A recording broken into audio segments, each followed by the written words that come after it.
আলা বিযিকিরিল্লাহ আলা বিযিকিরিল্লাহি তাতমাইন্নুল কুলুব। আল্লাহ বলেন, কোন বান্দা যখন আল্লাহর জিকির করে, আল্লাহর জিকির হলো এটা রূহের খাবার। রূহ যখন তার খাবার পাওয়া যায়, কোন মানুষ যখন মাওলার জিকির করে, তখন তার রূহটা শান্ত হয়ে যায়, তখন তার দিলটা শান্তি দিয়ে ভরে যায়। এ বাবা, এই জন্য দেখবেন একজন নামাজি মানুষ, তার কাছে টাকা কম থাকতে পারে, একজন নামাজি মানুষ তার ঘর বিল্ডিং না থাকতে পারে, কিন্তু তার দিলটা শান্তি দিয়া ভরা থাকে। কারণ তার যদিও দুনিয়ার জমিনের খাবার কম, কিন্তু তার রূহের খাবার বেশি, এই জন্য তার দিলটা শান্তি দিয়া ভরা। আজকে তো আমরা শুধু শরীরের খাবারের তালাশে নামছি, রূহের খাবারের চিন্তা নাই। কথা কন ঠিক কি ঠিক না? শরীরের খাবারের তালাশে 14 ঘন্টা 15 ঘন্টা পর্যন্ত মালয়েশিয়াতে গিয়ে ডিউটি করি, কত মেহনত করি শরীরের খাবারের তালাশে, অথচ রূহের খাবারের কোনো তালাশ আমরা করি না। সারাটা দিন গেছে, আপনি তো 2টা বাজলেই গড়ি দেইকা টেনশন করেন, আরে দুপুরবেলা যদি না খায় শরীর অসুস্থ হয়ে যাবে, শরীর দুর্বল হয়ে যাবে, রাত্রিবেলা যদি না খায় তাড়াতাড়ি বুড়া হয়ে যাইব, এত জাতের চিন্তা আপনি করলেন। কিন্তু আপনার রূহকে যদি আপনি খাবার না দেন, আপনি যে অসুস্থ হয়ে যাইবেন, এই চিন্তা তো আপনি করেন না। জোরে কোন ঠিক কি ঠিক না? ও বাবা, এই জন্যই তো আমাদের টাকা বাড়তেছে, আমাদের ঘর বাড়তেছে, আমাদের বাড়ি বাড়তেছে, আমাদের বিল্ডিং বাড়তেছে, কিন্তু শান্তি নাই। কথা কোন ঠিক কি ঠিক না? ওই শান্তি নাই কেন? একটাই কারণ, আমরা শুধু শরীরের যত্নের পিছনে লাগছি, রূহের যত্ন আমরা করতেছি না। ও বাবা, আপনারা একটা জিনিস খেয়াল করে দেখবেন, কেউ যখন গানের মজলিসে যায়, যখন গান শুনতে থাকে, তখন কিন্তু তার ঘুম আসে না। ঠিক কি ঠিক না? বুড়া বেড়াও দীর্ঘ টাইম দাঁড়ায় থাকতে পারে, কাইল লাগে না, ঘুম আসে না। আবার এই লোকটাই যখন শুক্রবারে মসজিদে যায়, ইমাম সাহেব খুতবা পড়ার আগেই তার জাক্কি শুরু হয়। ঠিক কি ঠিক না? এটা কেন জানেন না? এটার কারণ হলো, আপনি যখন গুনাহের পরিবেশে যান, বাবা খেয়াল করে শুনবেন, আপনি যখন গুনাহের পরিবেশে যান, তখন আপনার রূহটা ছটফট করতে থাকে, কারণ তার অশান্তি লাগে। তখন রূহটা শুধু ছুটাছুটি করে, তার কাছে ভালো লাগে না, এই জন্য তখন আপনার চোখে ঘুম আসে না।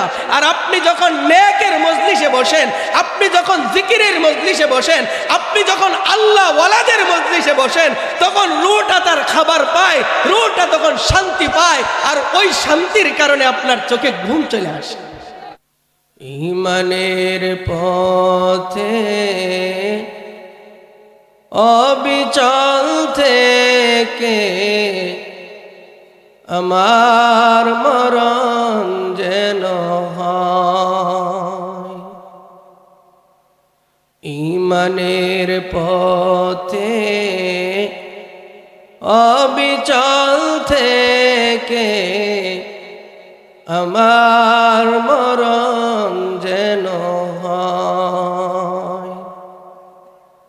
তোমারই কাছে মিনতি আমার,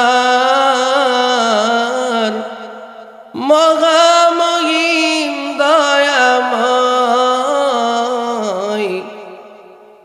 ঈমানের পথে অবিচল থেকে আমার মরণ যেন হয়। সকলে একবার জোরে বলতে পারবেন কি আমিন?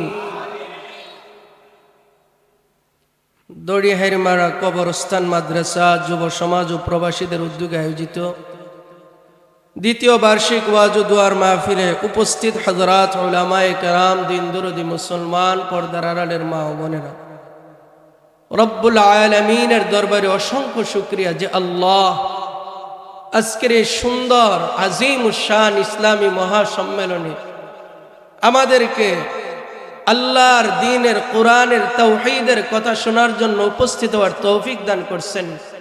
এজন্য মহান মালিকের দরবারে দিল থেকে মুসলমানের আওয়াজে উচ্চ কণ্ঠে একবার কালিমাতুল শুকর আদায় করছি। সকলে পড়ি আলহামদুলিল্লাহ। মুহতারাম হাজিরিন, আমি আজকে আপনাদের সামনে ঈমান নিয়ে কিছু কথা বলবো। শুনতে রাজি আছেন তো ইনশাআল্লাহ? আসলে সত্যি আজকে আমি আবেগ আপ্লুত যে আমার এলাকায় এত বড় একটা মাহফিল আল্লাহ করাইতেছেন। সত্যি আজকে দিল থেকে গর্ববোধ হচ্ছে যে এদেশের যুবকরা এখন সচেতন, এদেশের যুবকরা ইসলামকে ভালোবাসে। জুড়ে বলেন ঠিক কি ঠিক না? এই মাহফিল প্রমাণ করে আগামীর বাংলাদেশ এটা কোরআনের বাংলাদেশ। এই মাহফিল প্রমাণ করে ইনশাআল্লাহ আগামীতে এই দেশে ইসলামের বিপ্লব ঘটবে। কথা বলেন ঠিক কি ঠিক না? এদেশের যুবকরা এখন সত্য মিথ্যার পার্থক্য বুঝে গেছে। আগে আমার দেশের যুবকরা বাউল গানের দিকে দৌড়াইতো, আলহামদুলিল্লাহ এখন বাউল গানে যুবক খুঁজে পাওয়া যায় না, বুড়ারা বসে থাকে। কথা কন ঠিক কি ঠিক না? যতদিন পর্যন্ত এই যুবকরা পরিপূর্ণ দিনের উপর না আসবে ততদিন এদেশে ইসলামের বিপ্লব সম্ভব না। কারণ যুবকরাই তো এই দেশ স্বাধীন করছে, যুবকরা আবার এই দেশকে দ্বিতীয়বার 24 সনে স্বাধীন করছে আবার যুবকরা। এই দেশে যদি ইসলামও কায়েম করতে হয় যুবকদেরই আগে আসতে হবে, যুবক ছাড়া কিছু হয় না। এজন্যই তো আল্লাহ যুবকদেরকে বড় ভালোবাসেন। আল্লাহ বলেন, আল্লাহর নবী বলছেন, ক্বালা রাসূলুল্লাহ সাল্লাল্লাহু আলাইহি ওয়াসাল্লাম ওয়া শাবুন নাশআ ফি ইবাদাতিল্লাহ, যে যুবক তার যৌবন আল্লাহর ইবাদতে কাটায় ওই যুবকের জন্য আসমানের মালিক আরশে আজিমের মধ্যে জায়গা রেখে দিয়েছেন। যুবকদেরকে আল্লাহ বড় ভালোবাসেন। যুবকদের একটা সিজদার দাম অনেক বেশি। এ বাবা, কোন অন্ধ মানুষ যদি বলে যে হুজুর আমি জীবনে চোখ দিয়া গুনাহ করি না, তার এই কথার কোনো দাম আছে? কারণ সে তো চোখে দেখেই না, গুনাহ করবে কিভাবে? কোন লুলা মানুষ যে হাঁটতে পারে না, সে যদি বলে আমি জীবনে হাইটা কোনোদিন গুনার কাজে গেছি না, তার এই কথার দাম আছে? তার তো হাঁটার পাওয়ারই নাই, যোগ্যতাই নাই। যার হাত নাই সে যদি এ কথা বলে যে আমার হাত দ্বারা জীবনে আমি কোনোদিন মানুষের গাছের ফল চুরি করি নাই, তার এ কথার কোনো দাম আছে? মানুষ বলবে বেটা চুরি করবি কিভাবে, তোর তো হাতই নাই। ও বাবা, ঠিক তদ্রুপ মানুষ যখন বুড়া হয়ে যায়, যখন দাড়ি সাদা হয়ে যায়, তখন শরীর দুর্বল হয়ে যায়, চাইলেও তখন গুনাহ করতে পারে না। তখন যদি বলে আমি গুনাহ করি না, এটার তেমন দাম নাই। কিন্তু যেই যুবক চাইলেই গুনার কাজ করতে পারে, ওই যুবক যদি গুনাহ থেকে বেঁচে থাকে, আমার আল্লাহ বলেন ওই যুবকের জন্য আমি আরশে আজিমে জায়গা করে রেখে দিয়েছি। যুবকদেরকে আল্লাহ বড় ভালোবাসেন। আজকে যুবকরা এই মাহফিলের আয়োজন করছে। আমি তো মনে করি এই দড়ি হাইর মারার বাবারা আপনারা বড় দামি এবং আপনারা খুশি হওয়ার কথা যে আপনার সন্তানরা মাহফিলের আয়োজন করছে। আজকে এতগুলো মানুষ, হাজার মানুষ এখানে উপস্থিত হচ্ছে। কোন একটা মানুষকে আল্লাহ যদি পছন্দ করে থাকে, কোন একটা মানুষের কোন একটা দোয়া যদি আল্লাহ কবুল করে, ওই মানুষটার উসিলাই তো আমার এলাকার মুর্দেগানকে আল্লাহ মাফ করে দিতে পারে। এজন্য আজকের মাহফিল এত বড় মজমা হতে আমি অনেক খুশি। আপনারা খুশি না বেজার? কে কে খুশি? দুইটা হাত আল্লাহকে দেখায় দেন। মুসলমানের আওয়াজে একটা তাকবীর দেন, লিল্লাহি তাকবীর। এই আওয়াজে হবে না, আরো জোরে লিল্লাহি তাকবীর। আবার বলেন লিল্লাহি তাকবীর। হাত নামান। মুহতারাম হাজিরিন, আমি আজকে অল্প সময় আপনাদের সামনে ঈমান নিয়ে কিছু কথা বলবো। একটা মানুষের জীবনের সবচাইতে বড় সম্পদের নাম হলো ঈমান। আপনার জীবনে সব আছে কিন্তু ঈমান নাই, আপনার কোনো দাম আল্লাহর কাছে নাই। একজন মুমিনের দাম, যার ঈমান পুরা পৃথিবীর সবচাইতে কম, এমন কম যে তার ঈমান মাপার কোনো যন্ত্র পৃথিবীতে নাই। জাররা পরিমাণ ঈমান কোন মানুষের দিলে যদি থাকে, এই ঈমানটার দাম আল্লাহর কাছে শুধু পুরা পৃথিবী না, এই পৃথিবীর মতো আরো 10 দুনিয়ার মূল্য আল্লাহর কাছে যত, এই জাররা পরিমাণ ঈমানদারের মূল্য আল্লাহর কাছে তার চাইতে বেশি। আল্লাহর নবী বলেন, মুসলিম শরীফের বর্ণনায় আসছে, আল্লাহর নবী বলেন একজন জাররা পরিমাণ ঈমানওয়ালাকে আল্লাহ তাআলা যে জান্নাত দিবেন, আদ-দুনিয়া ওয়া আশারাতু আমসালিহা, আল্লাহ তাআলা এই দুনিয়া এবং তার মতো আরো 10 দুনিয়ার সমান একটা জান্নাত আল্লাহ তাকে দান করবেন। তাইলে জাররা পরিমাণ ঈমানের দাম এই পুরা দুনিয়ার চাইতে কম না বেশি? বেশি। বাবারে, এই ঈমানের মূল্য আমাদের কাছে নাই। আজকে ঈমানের মূল্যায়ন মুসলমান করতে ভুলে গেছে। কারণ ঈমান তো আমরা মাগনা পেয়ে গেছি, সস্তায় পেয়ে গেছি। সাহাবীদের মতো কষ্ট করে পাইতাম তাইলে মূল্য থাকতো। কি বলেন, ঠিক কি ঠিক না? যেই লোক কামাই করে খায় তার কাছে 10টা টাকা খরচ করতে মায়া লাগে, আর যে চুরি করে খায় তার কাছে তো মায়া নাই। কথা কন, ঠিক কি ঠিক না? আমরা তো ঈমানের জন্য কষ্ট করি নাই, এজন্য ঈমানের মূল্য আমাদের কাছে নাই। সাহাবায়ে কেরাম এই ঈমানের জন্য রক্ত জড়াইছেন, সাহাবায়ে কেরাম এই ঈমানের জন্য হিজরত করছেন, সাহাবায়ে কেরাম এই ঈমানের জন্য ঘর ছাড়ছেন, সাহাবায়ে কেরাম এই ঈমানের জন্য সন্তান হারাইছেন, সাহাবায়ে কেরাম এই ঈমানের জন্য মা বাবা হারাইছেন। এই জন্য তাদের কাছে ঈমানের মূল্য বড় বেশি ছিল। ও বাবা, ঈমান আল্লাহর কাছে এত প্রিয়। আল্লাহ বলেন, যতদিন পর্যন্ত এই পৃথিবীতে একজন মুমিন থাকবে আমি আল্লাহ এই পৃথিবীকে ধ্বংস করব। আল্লাহ বলেন, ওয়ালাউ আন্না আহলাল কুরা আমানু ওয়াত্তাকাউ, ওয়ালাউ আন্না আহলাল কুরা আমানু ওয়াত্তাকাউ লাফাতাহনা আলাইহিম বারাকাতিম মিনাস সামা। আল্লাহ বলেন, দুনিয়ার মানুষগুলো যদি ঈমানদার হয়ে যায়, দুনিয়ার মানুষগুলো যদি মুমিন হয়ে যায়, ঈমানদারের জন্য আমি আল্লাহ আসমানের বরকতের দরজাগুলা খুলে দে। এ মুমিন, যার ভিতরে ঈমান যত পারছেন তার দিলের মধ্যে শান্তি তত পারছেন। এই কথাটা খুব খেয়াল করে বুঝবেন। আমরা আজকে শান্তি তালাশ করতেছি, ঠিক কি ঠিক না? খোদার কসম করে বলি, ঈমান যার ভিতরে পরিপূর্ণ হবে না সে কোনোদিন শান্তি পাবে না। কারণ শান্তির সম্পর্ক ঈমানের সাথে। আজকে আপনারা তালাশ করে দেখবেন, পুরা পৃথিবীর মধ্যে সবচাইতে বেশি আত্মহত্যা করে ইউরোপের মানুষ। ঠিক বলছি না? অথচ ইউরোপের মানুষের টাকা আমাদের এশিয়া মহাদেশের চাইতে কম না বেশি? আমাদের যুবকদের স্বপ্ন যে কোনোভাবে যদি ইউরোপ যাইতে পারি আর টেনশন নাই। ঠিক কি ঠিক না?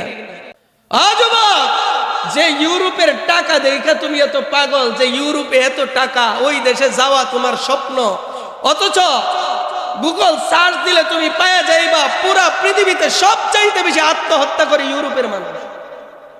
এত টাকা পাওয়ার পরেও তারা আত্মহত্যা করে কেন? এর কারণ হলো তাদের কাছে টাকা আছে কিন্তু শান্তি নেই।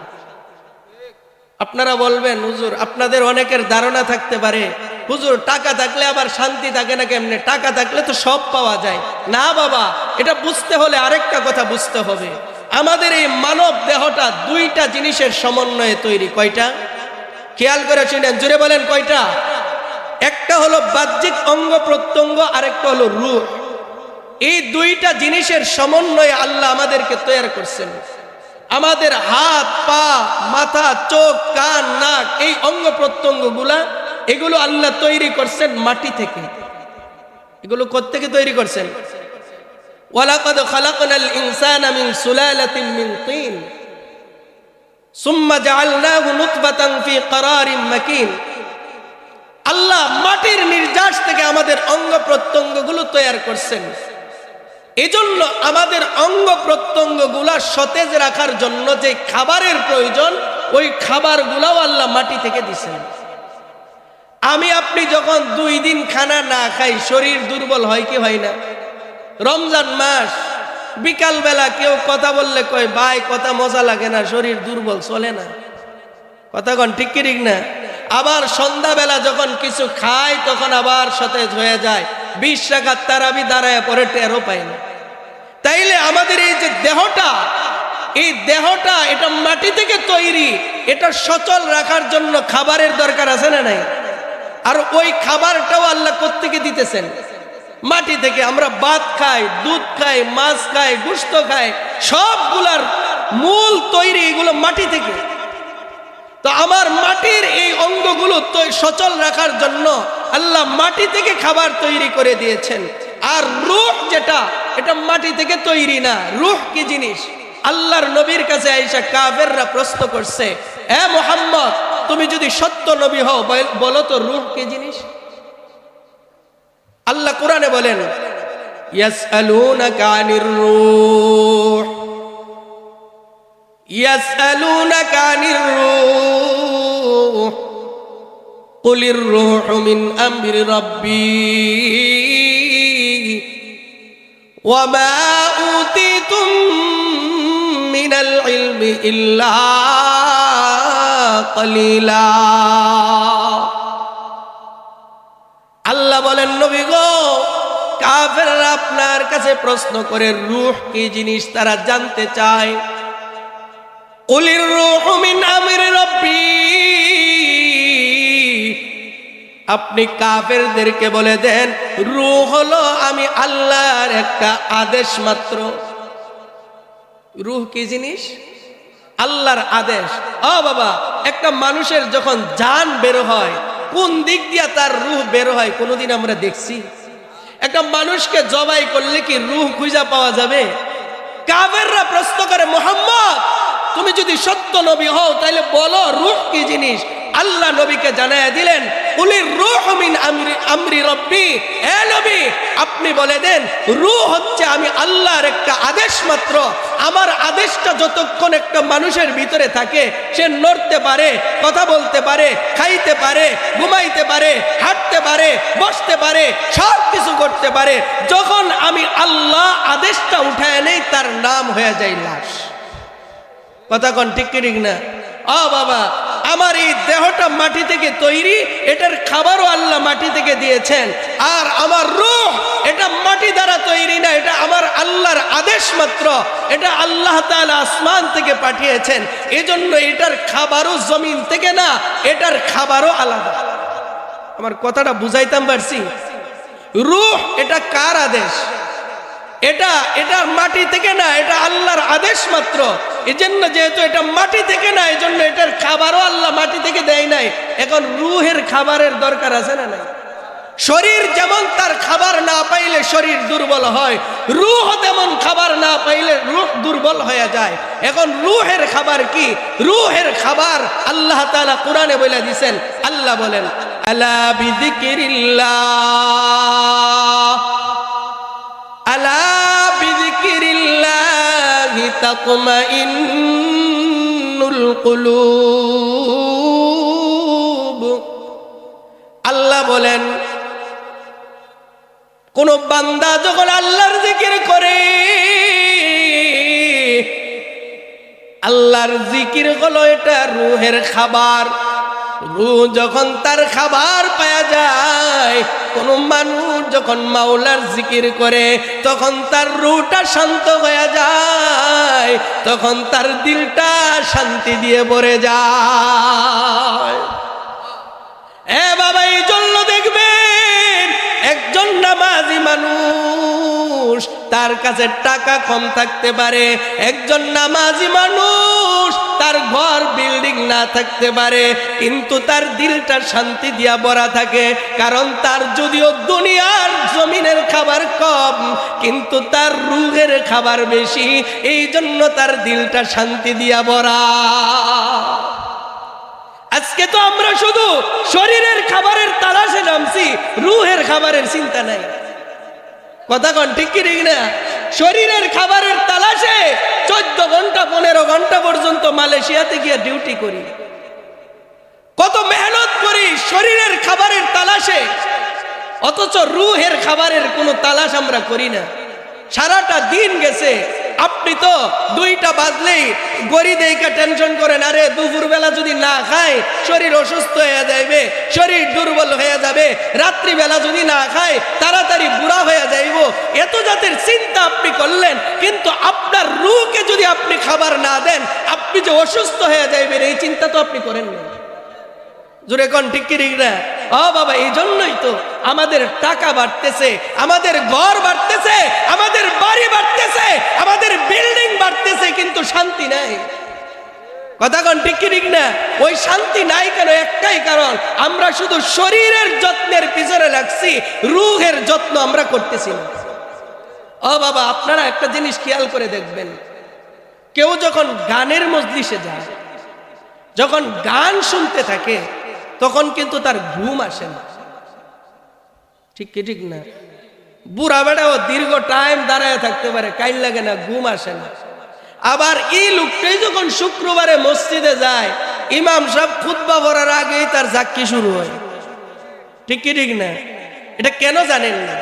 এটার কারণ হলো, আপনি যখন গুনাহের পরিবেশে যান, বাবা খেয়াল করে শুনবেন, আপনি যখন গুনাহের পরিবেশে যান, তখন আপনার রূহটা ছটফট করতে থাকে, কারণ তার অশান্তি লাগে।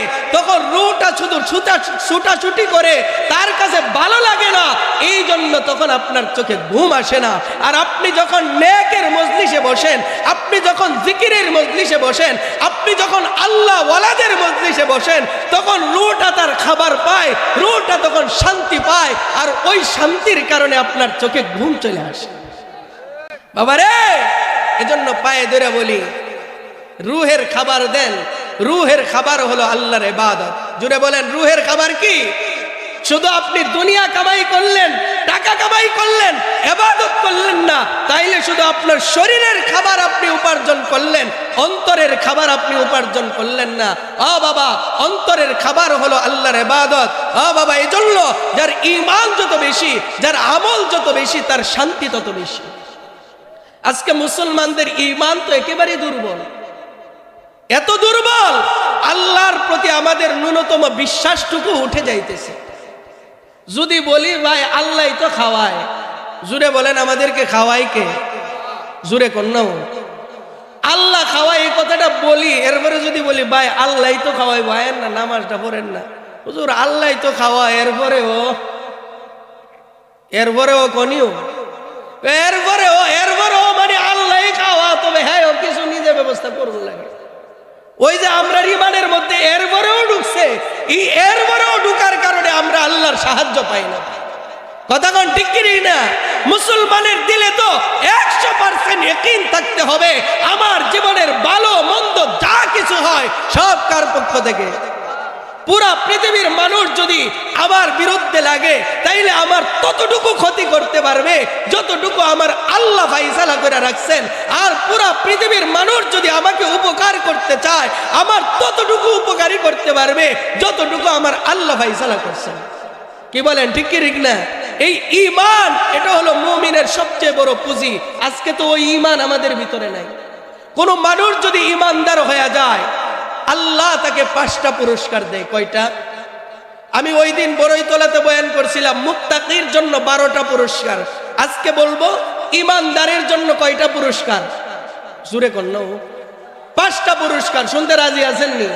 হ্যাঁ, এগুলো কোরআনের কথা, খেয়াল করে শুনবেন। কোন মানুষ যদি ঈমানদার হয়ে যায়, আল্লাহ তাকে 5টা পুরস্কার দান করবেন। 1 নাম্বার পুরস্কার, মুমিনের 1 নাম্বার পুরস্কার হইল আল্লাহ তার অন্তরটা শান্তি দিয়ে ভরে দেয়। এই যে এতক্ষণ যেটা বললাম, আমাদের রূহ যখন খাবার পায় তখন রূহটা শান্ত হয়ে যায়। আর রূহের খাবার কি বলেন তো? জোরে বলেন না, আল্লাহর জিকির।